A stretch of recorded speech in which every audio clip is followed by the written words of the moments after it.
Are you breaking out because of too much estrogen, too little progesterone, too much testosterone, too much cortisol, aka stress? Today, I'm sharing the main hormonal problems I see with my clients, plus 9 action steps you can start to take to begin to address these hormonal challenges naturally. Hi there, I'm Therese, and I finally cleared my acne naturally after 15 years of struggling with it, and then created my acne clearing program, The Clear Code, to help you do the same.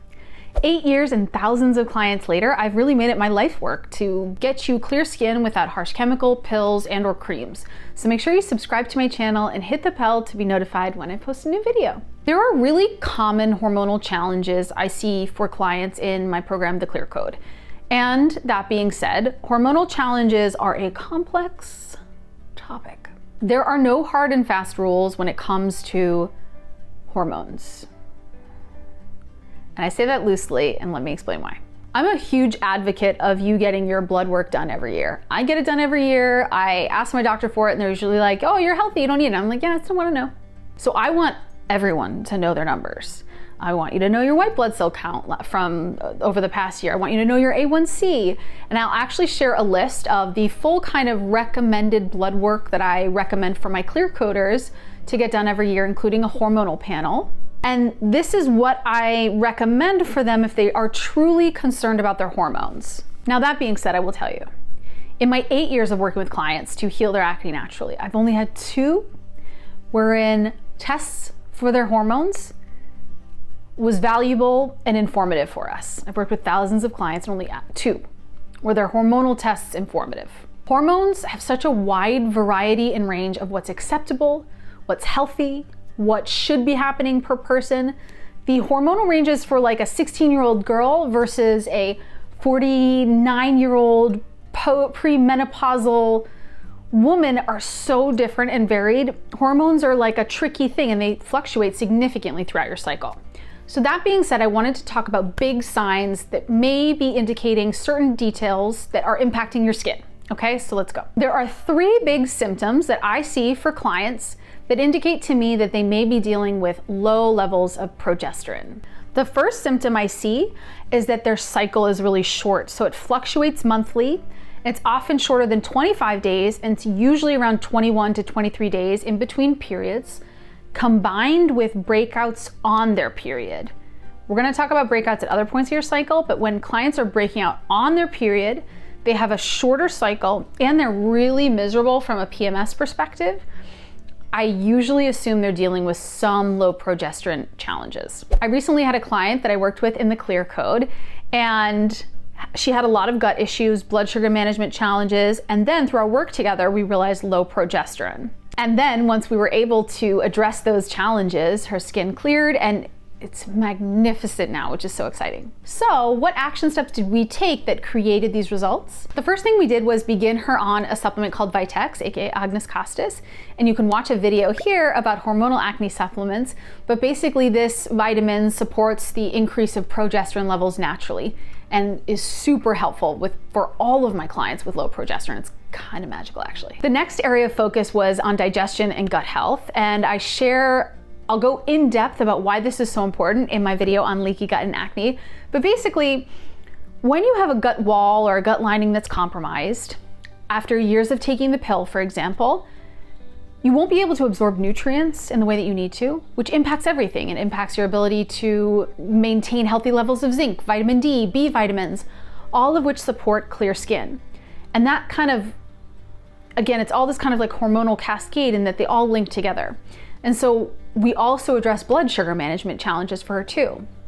So once we addressed low progesterone levels with Vitex, gut health by adding in healthy probiotics, a wide variety and specific group of foods, veggies, fruits, all the things, grains, and then we addressed blood sugar management via very specific action steps, her skin cleared fantastically. Now, what are some significant signs of high testosterone? Here are the 3 biggest signs I see of high testosterone in my clients. Number 1, they have acne only along the jawline and the chin, combined with a really active lifestyle that usually includes a significant amount of weightlifting throughout the day. So basically they're weightlifting like 4 to 6 times a week, and an increase in hair along their jawline and their chin. When I meet a client who works out a lot, like I know they're like a weightlifter or they're a bodybuilder, they are breaking out largely like here, and it's mid-cycle and pre-period, and they have some significant hair, and they're dealing with, and or they consume a considerable amount of dairy every week, I know we're dealing with some high testosterone. So what are some action steps you can take if this sounds like you? Explore drinking spearmint tea twice a day. It's been shown to be anti-androgenic, so it'll help lower testosterone if consumed 2 times daily. Begin to significantly limit your dairy consumption, as I found clients with high testosterone are very sensitive to dairy from an acne perspective. And begin to research the supplement saw palmetto as an option for naturally lowering testosterone levels. I think testosterone, high testosterone levels, is one of my favorite things to adjust for women, because it's not a wildly common thing, and I find it very almost like environmental, and that there are things that you're doing in your daily life that are increasing testosterone levels, and once we begin to adjust that, you see a really fast response. So do not despair if this is you. What are some symptoms that I see of excess estrogen, aka estrogen dominance, in my clients? Here are 3 big symptoms I see that indicate estrogen dominance to me. Number 1, they're dealing with water retention, weight gain, and bloating, kind of like a puffy face look every kind of week and month. They deal with significant PMS, so like headaches, pre-period, food cravings, chocolate cravings, sugar cravings. Plus they break out mid-cycle and pre-period the most, okay? So what can you do? Here are 3 big action steps you can take to start to address estrogen dominance. One huge action step is to begin a lower glycemic diet. I share more about that in this video here, so you can start to learn a little bit more about how you can do that. The second step is one of my favorites, and it's to add in more cruciferous vegetables. So veggies like kale, Brussels sprouts, bok choy, arugula, broccoli, cabbage, all of these vegetables will help estrogen detoxification via your liver, and it'll really help just general detoxification pathways in general. I've said general like 4 times, but basically you need a happy liver processing out the right amount of estrogen, and cruciferous vegetables will help you do that. I love recommending bitter herbs like dandelion tea when you're dealing with something like estrogen dominance, because it's an herbal cholagogue that will help bile flow from the liver, which helps estrogen detoxification. When my clients are breaking out mid-cycle or pre-period, this is one of the first action steps that I recommend they take, and I recommend they grab this tea at night before going to bed, because your liver does a lot of work between 2 and 4 a.m. So grabbing some dandelion tea can be really helpful from a detoxification perspective. Now, what are big symptoms of cortisol challenges or excess cortisol?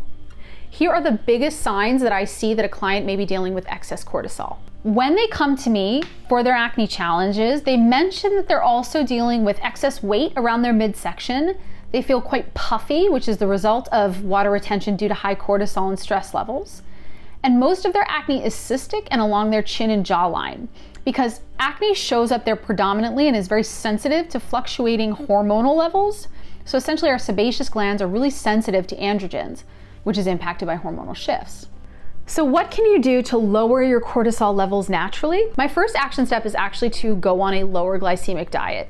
So by that I don't mean don't eat cookies, but I do mean grab fruits instead of things like cookies for the majority of the time.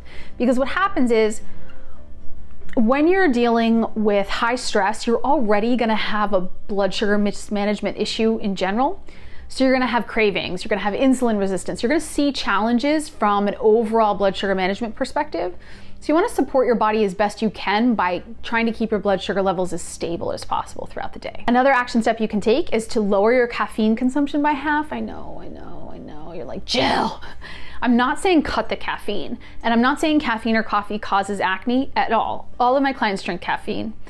But I do think that if caffeine is like hugely stimulating for you, if you find that it's a really big nervous system stimulant for you, it could be detrimental to your overall stress levels, and try to cut your consumption by half would be really helpful. I also, from a stress perspective, find that I used to want to work out really like heavy and hard when I was dealing with stress. I wanted to like go to a boxing class, or I wanted to run really fast, really hard.